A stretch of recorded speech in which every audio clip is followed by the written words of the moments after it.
I'm Kyle Hebenstreet, I'm the CEO at PMP. I'm about to go on stage here at the PILMMA Super Summit in New Orleans, and I'm talking about a really cool research project that we just did called the Buying Process Waterfall. We mapped out the user journey for our personal injury clients to understand how people find them and had some amazing takeaways. One key takeaway is that only 45% of people are likely to contact an attorney after an accident, which means there's a tremendous amount of opportunity to turn the 55% of people who might be too scared to, don't know about it, maybe it gets too costly, to marketing and other means we can educate them to realize that they have an opportunity to contact an attorney and get help and grow the overall market of people needing services of our clients, the personal injury law firms. A lot of other interesting stuff to come. Excited to share it with everybody, and so hopefully have some actionable outcomes for the attendees here. Putting this on, and thank you all for being here. Looking forward to chatting with you today. But I'm calling it audible. The title was Marketing Maturity. However, we just did a market research project that I think is really interesting and of value to discuss with you today. So I'm going to talk more about the findings there and the insights there, because I think there are going to be some practical learnings. Some are in line with some of the stuff you've already heard, and a lot of it's going to be net new. The concept, as we're calling it, is the buying process waterfall. Before I get into that, I just want to introduce myself and PMP so you have context for what I'm going to tell you later on in the discussion. I'm from Indianapolis, Indiana originally. I'm the son of a judge and an attorney.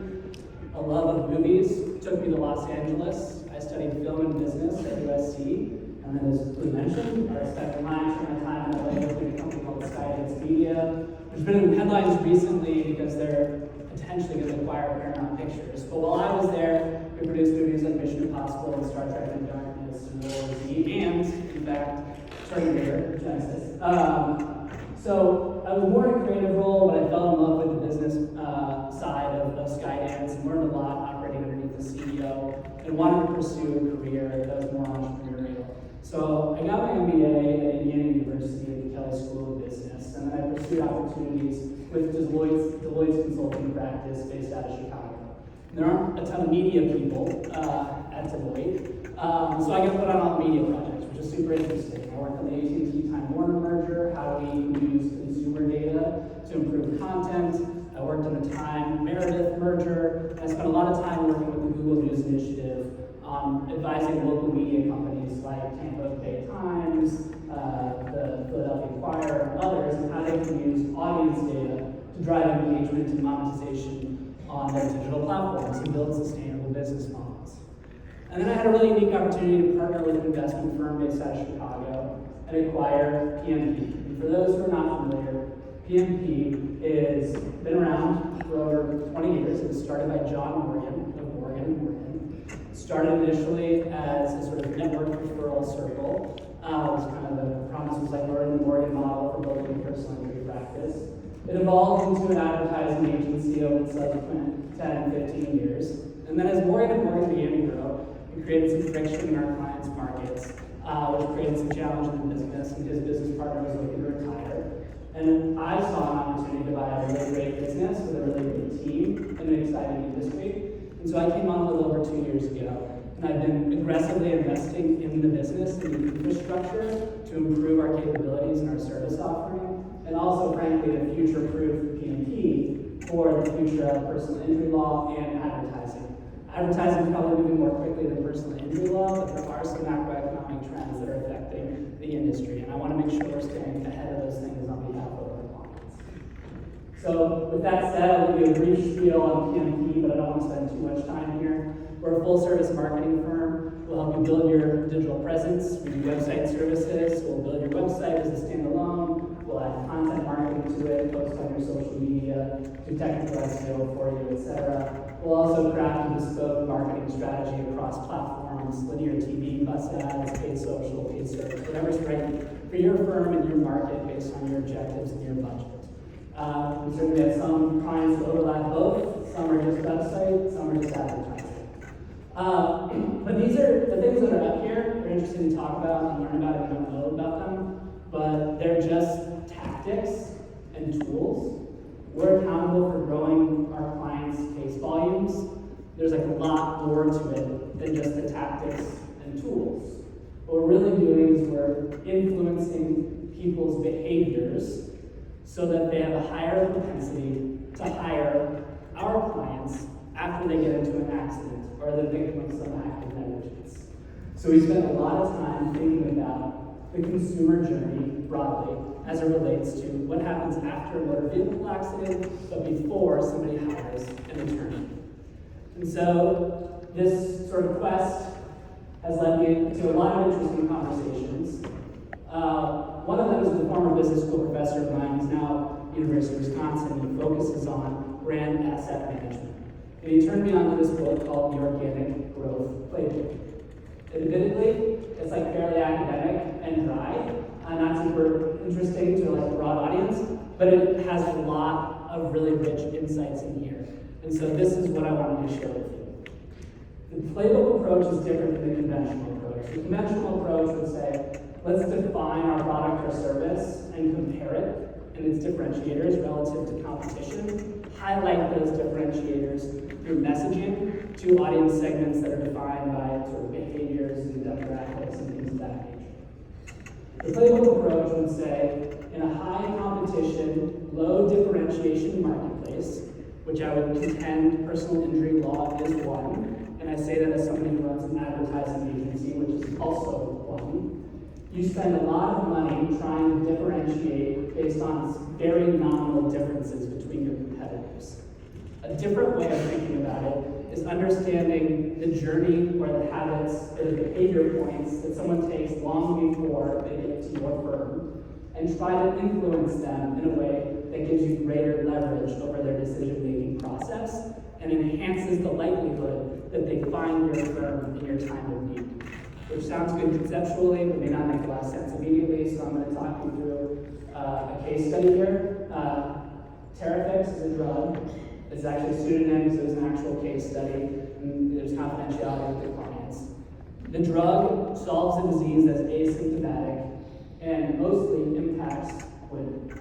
Terafix had a handful of competitors that were all aggressively marketing. Terafix was effective, and doctors knew this, but they saw their sales plateauing, so they needed to figure out what was going on. So they mapped what we call a buying process waterfall, the various paths that patients took before, during, and after their visit with their annual physicals, and they wanted to better understand what happened. What they found was doctors typically did qualitative self-assessments, but in some instances, they prescribed a really low-cost diagnostic test. What they found was there was 4 times greater likelihood of a prescription for Terafix after an objective diagnostic test, compared to one where there was a qualitative self-assessment. What was happening is people didn't know that they had this disease, but when they had the objective diagnostic test, they saw the prescription. It wasn't always Terafix. It might have been others, but in many cases it was. So the insight here is, how do we change the behavior of doctors to put in place an objective diagnostic test? And then also, how do we change the behavior of patients to request an objective diagnostic test? So they developed 2 different campaigns, one for doctors, one for patients. Think about unbranded wellness. When you go to your doctor, ask for this test, targeted towards their target market of females of a certain age who may have a propensity to have this particular disease. They saw 60% more tests being taken place, and that led to a 9% increase in revenue on a $15 million decrease in marketing spend. That was year 1. In year 3, it was a 50% increase in revenue. So what I'm trying to say here is not that you guys should start pharmaceutical companies. What I'm saying is there are learnings from this that I believe can affect and impact and help frame how we think about personal injury law and marketing personal injury law. So much so that I paid for and solicited a market research report based on this methodology to segment and understand the journey that someone takes and the various behaviors on that path to hiring an attorney, so we can come up with insights that might help our clients. The prompt of the survey that we did, which went to over 1,000 people across the country, representative distribution across the country, across states, household incomes, ethnicities, age groups, and genders. Started with, imagine you're in a car accident, there's damage to your car, but it is still drivable, your neck aches, you're not sure who is at fault. Now this is the consistent framework we use to understand the journey. Anybody who's related to somebody in this room is going to go from car accident to hiring an attorney. Some people are going to skip through in different ways, but we need to have a universal framework to draw universal insights on how to think about this ambiguous marketplace. So it starts with solution identification. Many people don't know that they need an attorney after a car accident. They have to find out that they do need an attorney. Then they need to figure out what type of attorney. They may not know what personal injury is, how much it costs, or how they should evaluate the services. Then they do what we call non-channel research, which is just outside of Google, basically, word of mouth type of conversations. Then they'll take it to Google, and they'll search, and they'll research and select. Then they've got a handful of attorneys in mind. They're going to want to validate the decision and ultimately get in contact with them. Now, brace yourself. We blow that out into a much more in-depth view of the various behaviors that occur on this process map. Each one of these squares is a behavior that someone takes on their way to hiring an attorney. What we need to understand is what are the most common behaviors that people take, so we can disproportionately focus on changing those behaviors to the benefit of our clients. So let's start at the beginning. First calls, just got in an accident, who am I calling? The police, the insurance company, a friend, family member, or colleague. The insurance company is before a friend, family member, or colleague, which is not good for us. How does that happen? It's because there's been decades of really focused messaging, educating the population. And when you get in a car accident, you call your insurance company, you change that information. Hell, it's like a driver's ed. You know, the rhetorical question here is how do we get call your attorney in that top three? But more specifically, moving on, within the first 2 weeks of an accident, how likely are you to contact an attorney? 45% are going to contact an attorney, 32% are not sure, 23% are not going to contact an attorney. There's one insight or idea that you leave with, is this. This is a big problem, but also a big opportunity. Because 55% of people might not contact an attorney who have a compensable case. Our clients, understandably, are very focused on the other firms in their market with whom they're competing.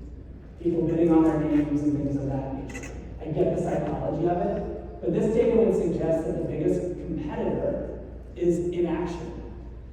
And just to put the hypothetical numbers on it, there's 5,000 accidents, compensable cases, 2,500 are actually going to get in contact with an attorney. Let's assume there's a 10% swing, that 45% who contact an attorney turns into 55%. That's 500 additional cases. In your market, it went from 2,500 to 3,000. That's a rising tide. So instead of duking it out at the finish line, trying to differentiate yourself from another firm that has maybe minimal differentiation, what if we think a little bit more upstream and try to change the behavior of people who may not contact an attorney? So who are these folks? It's helpful to know this. They're disproportionately female, they skew older, and they're largely white compared to the people who would contact an attorney. Now what do we do with this data? We certainly want to dive deeper and get into the specifics of each market, but just as a hypothetical, you might want to have a modest Facebook ad campaign targeted at women in your market, branded or unbranded, with various forms of messaging around immediately contact an attorney. Just focus on messaging, the education of contact an attorney. Your first call after an accident is to contact an attorney. It's not we're the best or the toughest or anything like that. That's how you use this data and action upon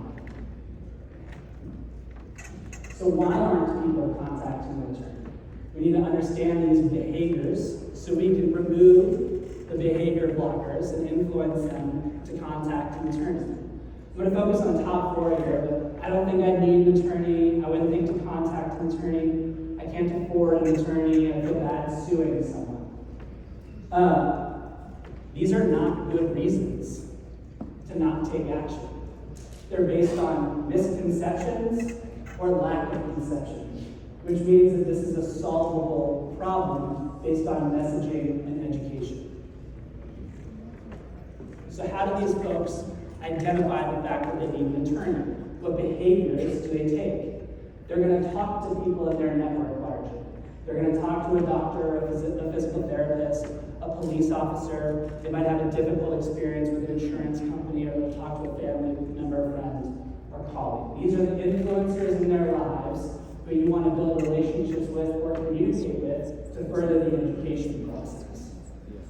So to draw us back to the concepts here in the playbook would say, invest in changing this behavior. Here are some strategies and tactics. Some you've already heard, but just different framing. Community engagement, doctors and physical therapists. Find your community, be very disciplined and focused about how you engage with that community. And also be very focused on the type of messaging. It may not be tell them to hire me, it's just, hey, you need to make sure whenever you have a patient, they should contact an attorney, whether it's me or not.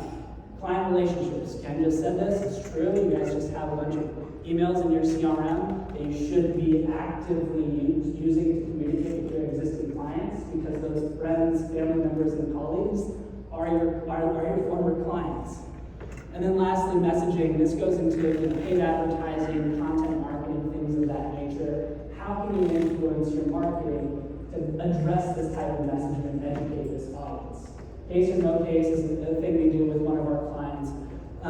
And the idea here is it's like not every case is going to be a massive case, and that's okay. People get intimidated sometimes when they see massive settlement numbers. It doesn't feel approachable. If I just got in a car accident or a minor decade, that's not necessarily an actionable for an attorney who's talking about massive, like 8-figure, 9-figure settlements.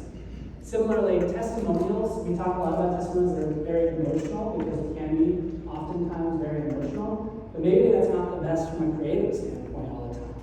Maybe a testimonial is, it was really easy to work with this firm. I didn't even know I needed an attorney.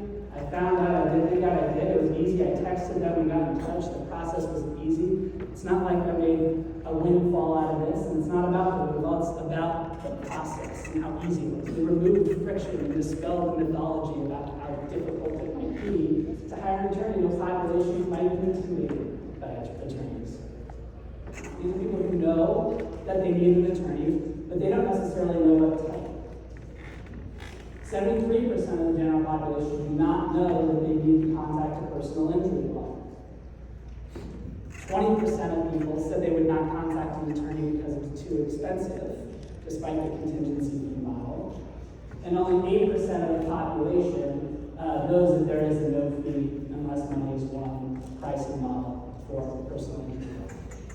And this is despite massive amounts of messaging, no fee unless we win money. So what does that tell us? Like, that messaging is not working. So instead of saying we shouldn't try to deliver that message, because that message needs to be delivered, we should be changing how we deliver that message. Using different verbiage, different vehicles, highlighting different things, talking about how easy it is, how free it is, how friendly it is. Some of the criteria that people think about when they're hiring an attorney: demonstrated experience with cases like mine, years of experience, prior client experience, that's social proof, ease of working with a law firm, and size of the law firm. Noted not on here, settlement amounts. The one who can get me the most money. I mean, while that's true, that was not one of the top choices here. It wasn't the toughest lawyer. It wasn't the most compassionate lawyer. It was these very practical elements of criteria to decide who would be the best lawyer to service them. And it's going to be different firm to firm. Your strengths are going to be different. Your identity as a firm and your brand identity is different. So how do these people find out what type of attorney, how much it costs, how they should evaluate? They're going to be contacting their insurance company. They're going to be contacting a friend, family member, or colleague, and they're Googling what to do in this situation. So this is the first time we really see Google in any meaningful way factoring into the decision-making process. This is what I mean about tools and tactics. They're just tools and tactics, but there's so much more that goes beyond the tools and tactics of, say, managing search. But with respect to managing search, This is an opportunity to think about long-tail keywords and blog content, because people are researching. If they're going to trust their insurance company, they might be going to insurance company blogs to understand about bad insurance or whatever issue they might be having an issue with. What if they found your blog instead? It's content rich, it's useful, you're helping them, and they're already in your environment in your website. So this is why blog content, and well-written and thoughtful and well-researched blog content with a strategy matters, because it's an opportunity to siphon off the insurance company person who's going to go there, get sucked into their vortex, and not contact a great personal injury lawyer. I also want to just note, contact the police and contact doctor are actually much smaller or less common at this stage. This highlights that there's different psychology at different times in the process. Police are the first people they call at the time of accident. They might tell them they need an attorney, but they're not going to tell them which attorney to hire or anything like that. So you need to factor that into your thinking of how you engage with your referral networks, whether it's doctors in this case or not. But it is further meant to show that there's a difference in how people think about their needs at different points in the journey. As they think about non-show research, this is sort of the next most important point, I think, to be made here. Most people, or a lot of people, are going to find an attorney through word of mouth. Either they know an attorney, they're a family member or friend of somebody in this room, or they're going to contact a friend or colleague or whatever. So they're not necessarily addressable, as we call it, from advertising. They're not going to be influenced by marketing. So you need to cordon off that part of the population and assume that they're not addressable and focus on the part of the population that is addressable. We did a little double clicking into some of the questions. There was low amounts of certainty in some areas that they would actually end up hiring an attorney through a relationship. So we found a number to be roughly 60% of the general population who are looking for an attorney or what we would consider an addressable audience or somebody who would be influenced by marketing. Now we get into the actual search process. And to be clear, that 23% of people is for this part of the journey. The vast majority of people are going to take to the internet to either validate or do some other action in the process. This is specifically just, I need an attorney, I need a personal injury attorney, these are the things that I think matter, so I'm going to type in some stuff into Google and try to find some people who I think can help me. That's who this person is. So they're Googling attorneys in general, they're Googling for resources about car accidents, insurance companies, neck injuries. These top two, this is where the long tail keyword stuff really works, because they're researching, they're trying to learn, they're trying to build trust. They look at reviews of attorneys. We've talked about this before. It's important, we know this. I want to come back to this, that 13% review of attorney. Resources on how to find the right attorney. Like, we have to remember, we think about this all day long, and it's obvious to us. It's like, I don't even know how to find an attorney. So how can we develop content that's helping them? And what's interesting here is an attorney I've already heard of is 4%. And this is possibly true. I would argue, though, it's a flaw in the methodology because this is stated behavior versus observed behavior. The statistic there at the bottom is based on studies that have done 82% of searchers choose a familiar brand for the first click. So when they're choosing between a couple of different links in Google, one they kind of recognize a little bit, one they don't at all, they're almost always going to go for the one they recognize a little bit. So whether they came across a blog and saw your logo, they saw your billboard, whatever the case may be, that's where this stuff comes back to get you a competitive edge over your competitors. Now they want to validate the decision. They're going to take certain sets of behaviors to say, are these the right people I should be reaching out to? Remember, I said, remember the Google reviews, it was 14% on the previous slide, because when people are looking for an attorney, they don't necessarily start with the Google reviews. They've already identified that they want to hire you, then they're going to go to the Google reviews. That's the context, that's the lens through which they're mostly looking at your Google reviews as a factor in their process. So keep that in mind. There are these other elements, independent third parties, most bar associations are going to have lawyer referral services, there's fine laws and other things out there. But I think the key takeaway here is Google reviews, major needle mover as they're validating it, and worth your time and energy to get right. Maybe more so than social media, getting a really dialed-in social media strategy. The last space here is visit, contact, firm. I'd be curious to see what your intake data says and how that would match to this. How do people like to get in contact with you? It might be a function of what you make available to them. We looked at our client data and found a pretty similar distribution. Most people like to call. That's what we like. It's one less factor of friction in the process. Next, we've got contact forms. Next, we've got live chat.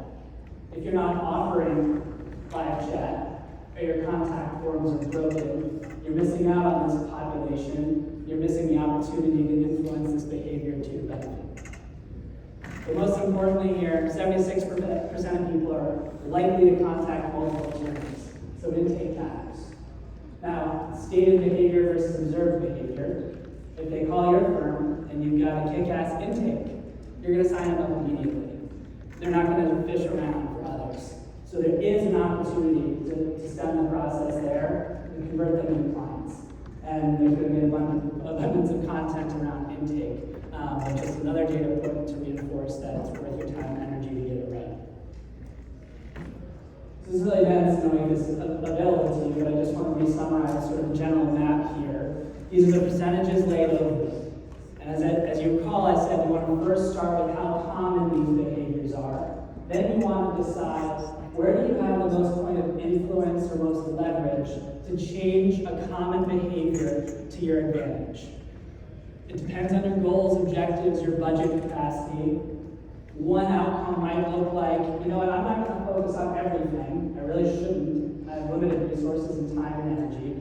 I'm going to focus on a couple of things. Laser focused, disproportionately focused. I see that doctors are a key part of the funnel as it relates to letting people know that they should hire or contact an attorney. I'm going to really hustle down a smart referral network. I'm going to put together a list, and I'm going to be very diligent about massaging those relationships and being clear to them what they should be communicating to their patients. Next, I'm going to really focus on blog content. I'm going to be really dialed in. I want to siphon off a lot of those people who otherwise would go to an insurance company. I want to give them content that's useful, solves their questions, hopefully puts them directed towards me. Next, I'm going to be really militant about my Google reviews.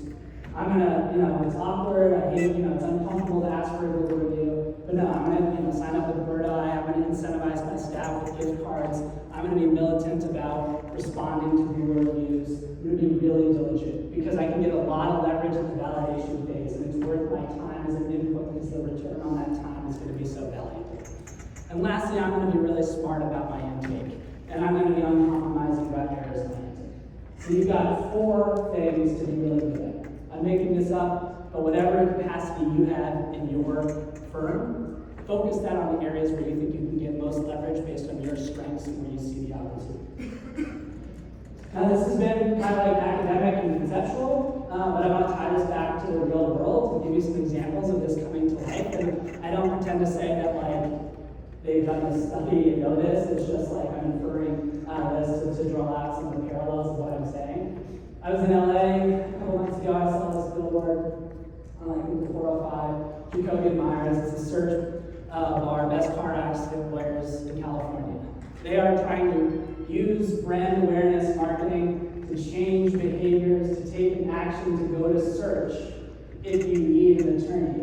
And when you know it, Jacoby Myers ranks for all the key search terms, and they're heavy on pay-per-click and LSAs. They're dialed in. It's a capability that they've built, that they're strong at. They're using another part of their marketing strategy to point people's behaviors to go there because they know they'll win. Expanding the market, Morgan and Morgan. They have a theme of these types of ads. This one is canceling your gym membership is hard, hiring Morgan and Morgan for the injury is easy.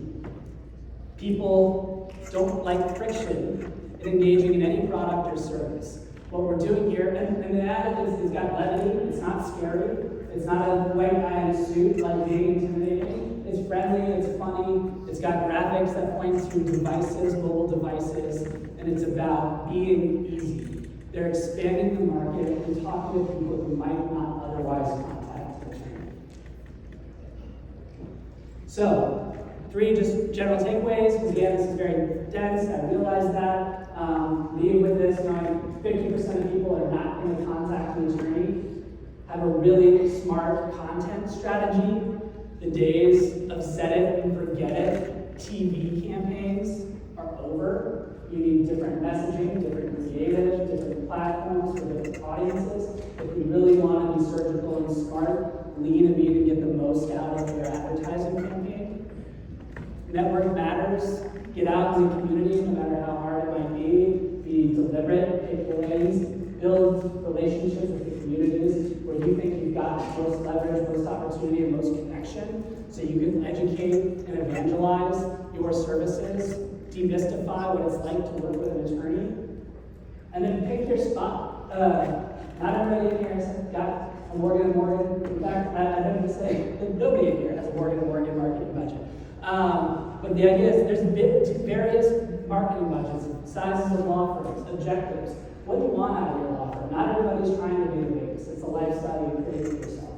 So you need to pick your lanes, what matters to you, and be really diligent and focused.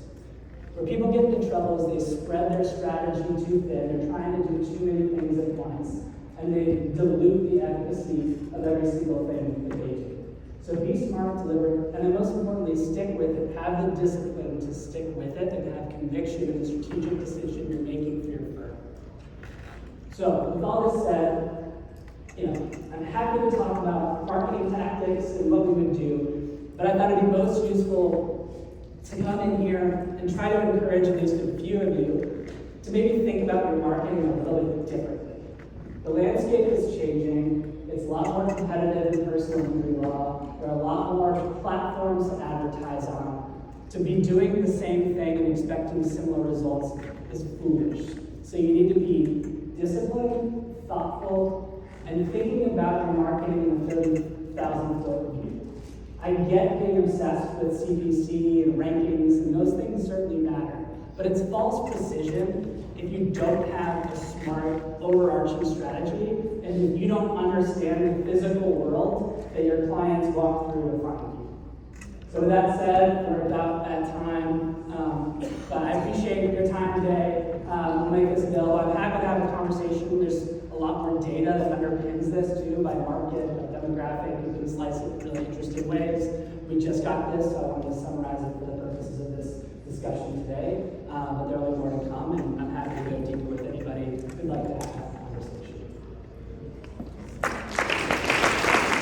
Off stage here at the PILMMA Super Summit in New Orleans, did a presentation for a really great audience, a super engaged audience. I'm very excited about the reactions that we got. We talked about the buying process for people who need a personal injury law firm and shared a bunch of really rich data on how to think about it. So if you're a personal injury lawyer, try and understand what the process that people go through trying to find you looks like. Please go to our website. We've got the material there, pmpmg.com, or reach out. We're happy to have a conversation. It's really interesting stuff and should change how you think about marketing for your firm.